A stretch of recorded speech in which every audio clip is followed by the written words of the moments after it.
భార్య మీదైనా, భర్త మీదైనా ఇదిగో ఈ ఆధారాలు మా దగ్గర ఉన్నాయి అని చెప్పేటప్పుడు దానికి సంబంధించినటువంటి దానికి ధృవీకరణ కూడా మీరే చూపెట్టాలి.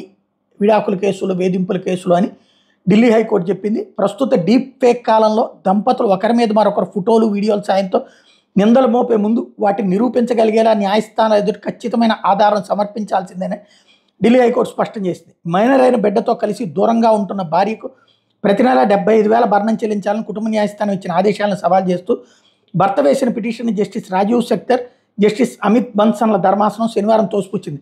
ఢిల్లీకి చెందిన ఓ ఆర్కిటెక్టర్కి 2018లో వివాహమైంది. ఈ దంపతులకు 5 ఏళ్ల పాప ఉంది. తన భార్యకు మరొకరితో సంబంధం ఉందంటూ అందుకు సంబంధించిన కొన్ని ఫోటోలను చూపుతూ అక్కడ ఫ్యామిలీ కోర్టులో విడాకుల కోసం భర్త దరఖాస్తు చేశారు. ఆ తీర్పు పెండింగ్లో ఉండటంతో అప్పటి వరకు తనకు నెలకు 2 లక్షల భరణం చెల్లించాలని భార్య కోరింది. దాంతో ఆ వాదనమైన న్యాయస్థానం ప్రతి నెల 75,000 చెల్లించాలని భర్తను ఆదేశించింది.